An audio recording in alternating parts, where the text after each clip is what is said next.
The movie begins with Troy Maxson living with his wife Rose and their only son Corey during the 1950s in Pittsburgh. Troy works as a garbage collector alongside his best friend, Jim Bono. As they begin working, Troy shares his work experience with Jim. Troy then says the discrimination of his employer after favoring to drive the garbage truck. Yet, he gets ignored because of his skin color.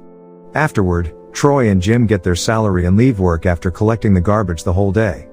Then, as they walk home, Troy suddenly asks Jim about Alberta, a woman working at Taylor's bar. To Jim's surprise, he eventually asks Troy if he's planning to entertain the woman. So, Troy defends himself by saying he's already married to Rose. Later, Troy and Jim walk to the back of Troy's house and bid themselves goodbye. But then, suddenly, Rose opens the back door and joins them. Jim, Rose, and Troy sit as they begin chattering. As Troy talks, Rose suddenly changes the topic and opens up about Corey, their son, scouted by a college football team. To Troy's dismay, he disagrees with letting his son join a football team in his school. Unfortunately, Troy is dismissive of Corey's chances of playing professional football, so Rose defends his son and tells Troy that football is usual in the school. However, Troy sticks to his belief and reveals why he does not want Corey to fail in athletics like him. While they talk, Troy's son from a previous relationship, Lyons, suddenly enters their home. Lyons then directly goes to the back door to join their discussion. Leon's reason for visiting Troy is to borrow money as he knows his father will be having his payday at that time. So, Troy, on the other hand, stands up and walks inside the house as he becomes upset with Lyons. Once inside, Troy continues their discussion in the living area and tells Lyons that a man should be responsible for working hard to find his way and provide for his family. Yet, Lyons ignores what his father is saying and points out his other reason. Unfortunately, Troy refuses to give Lyons $10 and pushes him to work to get it on his own. But then, Rose interrupts their conversation and convinces Troy to lend Lyons some money. So, Troy has left no choice but to give his son the $10. The following day, Troy asks about Corey's whereabouts. Suddenly, Troy gets furious after knowing that Corey is not working. Unfortunately, it turns out that he asks Corey to help him do the fence on Saturdays. Though it's Rose's command to Troy to build it around their house, Troy still seeks a little help from his son. Due to that, Rose immediately tells him that Corey's coach wants him to get a little extra practice before the season starts. Unfortunately, Corey's football practice schedule conflicts with his after-school job at the ONP, making him opt out of working there. Because of that, Troy blames Corey for not helping him with the house chores. Later, Troy hears Gabriel's voice down the street and immediately approaches him. To Gabriel's surprise, he steps backward and nervously greets him. On the other hand, Rose suddenly opens their front door and approaches Gabriel. As Rose listens to him, he abruptly says that Troy is mad at him. So, Troy said that he was not. Troy then tries to convince his younger brother and tells him to go inside their house, but Gabriel refuses. So, Rose convinces him instead and decides to give him biscuits. As Rose goes back inside to get some food, Gabriel eventually reveals that St. Peter writes Troy's name in his book and it's fate to die. Yet, Troy refuses to believe Gabriel and forces him to go inside. Due to that, Gabriel aggressively lashes out and leaves. Sadly, Troy returns to the house without Gabriel. Upon entering, Rose asks about Gabriel, only to learn that he went off somewhere. The upset Rose suddenly tells Troy that Miss Pearl couldn't get Gabriel to eat anything. As they converse, it is revealed that Gabriel moved out as things got tight around their home. Due to that, Troy no longer gets rent money from Gabriel as he chooses to live across the street at Miss Pearl's house. Technically, Gabriel's government payout from a head injury he sustained during World War II allows Troy to use it as a down payment on their home. But since Gabriel moved out, Troy and his family have been under financial strain. Afterward, Rose convinces Troy that Gabriel might be better off residing in a hospital, but Troy disagrees. Afterward, Troy excuses himself, telling Rose he'll go to Taylor's bar to see the game. Meanwhile, Corey finally gets home and asks about his father's whereabouts. Yet, Rose answers that his father is looking for him earlier as he is supposed to help him. So, Corey says that Troy's been discussing constructing the fence for the last 5 Saturdays, but it never happens as he always goes down to Taylor's bar. Later, Rose goes out to meet some friends, and Troy finally gets home and starts building the fences with Corey. However, Troy scolds Corey first for doing nothing inside the house. So, Corey defends himself, saying that he's getting ready to do his chores right after getting home. But then, Troy refuses to hear his son's excuse and orders him to get the saw to start cutting the boards. While working, Troy opens up about Corey's football stuff until they fight as Troy wants Corey to work and not spend his time practicing his football. However, Corey still convinces his father to let him play football and talk to his coach to sign the papers. Yet, Troy refuses, which unfortunately enables Corey to enter college football. Meanwhile, Rose hears everything as she quietly stands near the back door in the kitchen. So, after Corey returns to their house, Rose approaches Troy outside to convince him to let their son do football. Yet, Troy says he doesn't want Corey to be like him and only aims for his son to earn enough money to sustain his daily needs. Rose then explains that it is not hard to tell his son that Troy is proud of achieving his dreams. However, Troy, who's close-minded, starts telling how he gets himself up to work and survives daily to give his family's needs. The following day, Troy goes to his commissioner's office. Luckily, after complaining about his company's racist employment practices, the commissioner finally promoted him to drive the garbage truck. Troy is now the first African American to attain the position in Pittsburgh. Afterward, Troy goes home with Jim. Then, upon entering, Troy shouts Rose's name as he excitedly announces his promotion. Happy as they are, Jim celebrates Troy's succession, too.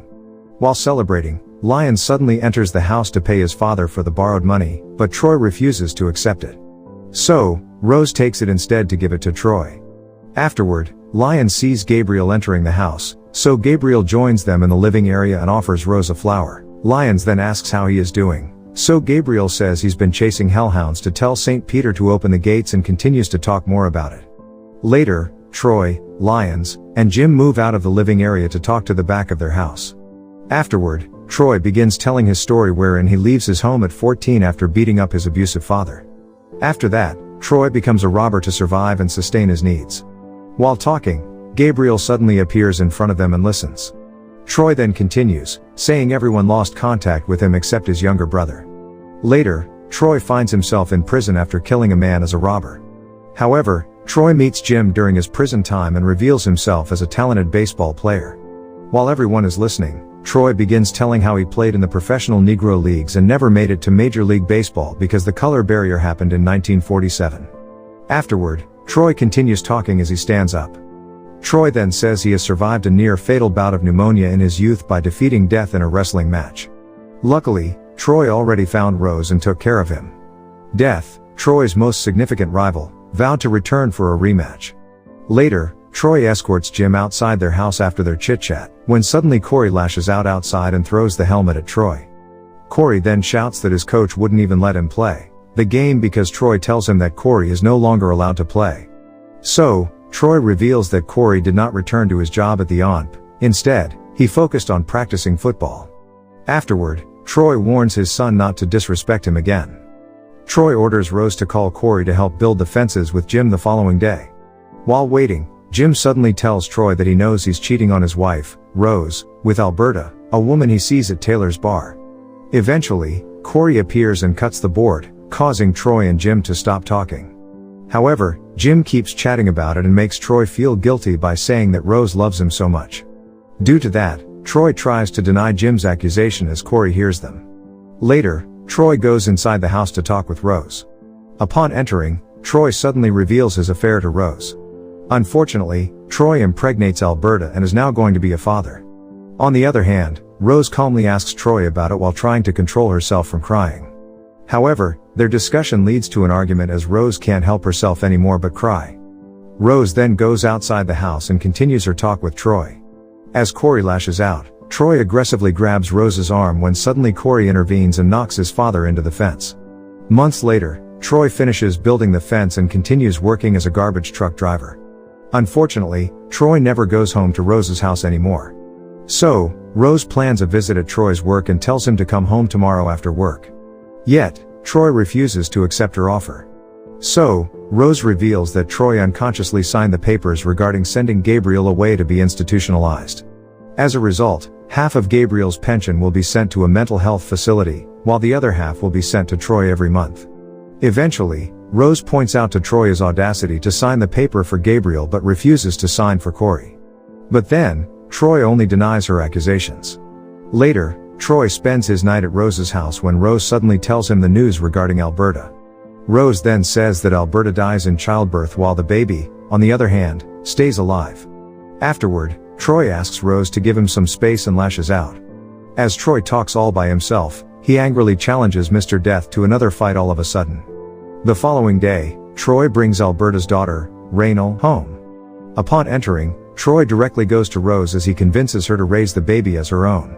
So, Rose, who has a soft heart, accepts Raynal but refuses Troy to go back into her life. Rose then carries the baby while leaving her last words to Troy, a womanless man. Eventually, Corey considers enlisting in the United States Marine Corps after seeing a poster at a random shop nearby on the street. One day, when Corey returns home, he suddenly sees his father at the back of their house. Corey then tells his father to move his way as he enters the house, yet, the intoxicated and bitter Troy blocks his path and refuses to let him in. Suddenly, Troy instigates a fight with his son, in which Corey swings at Troy with a baseball bat out of frustration. As their brawl worsens, Troy quickly grabs the bat from Corey and pushes him out of the yard. Later, Troy, who already feels disoriented, challenges Death to come for him as he lashes out at his backyard. Troy then swings out the bat he's holding and calls for Death. 6 years later, Rose calls his daughter, Raynal, to go inside the house as she gets busy with the plants in their garden. Afterward, Raynal follows her mother's order and goes inside, but then suddenly, Corey, a USMC corporal, knocks on their door. Corey then commands Raynal to call for their mother. To Rose's surprise, she tightly hugs Corey and gets him inside. Afterward, Corey meets his stepsister, Raynal, and takes the opportunity to talk with his stepbrother, Lyons. Afterward, Corey walks outside and goes to their backyard while Rose follows him seconds later. After that, Corey informs his mother, Rose, that he will not attend Troy's funeral. Unfortunately, Troy dies because of a heart attack. Rose suddenly slaps his cheeks after hearing that he's not joining his father's funeral, and while Rose and Corey fight outside, Lyons silently listens to them. So, even with Troy's flaws, Rose says she still loves him and begs Corey to accept Troy as a part of the family. The movie ends with Corey reconsidering his decision after sharing memories of Troy with Raynal. Fortunately, when Raynal begins singing their father's song, Corey changes his decision to attend their father's funeral instead. Suddenly, Gabriel shows up in their backyard as he finally gets released from the hospital to participate in his older brother's funeral. However, Gabriel's case is similar to Leon's as they both get a leave to join in the funeral. But the only difference between them is that Lyons is in prison and is about to serve 3 years in jail because of forgery. Luckily, Gabriel reunites with his family and bids their farewell to Troy.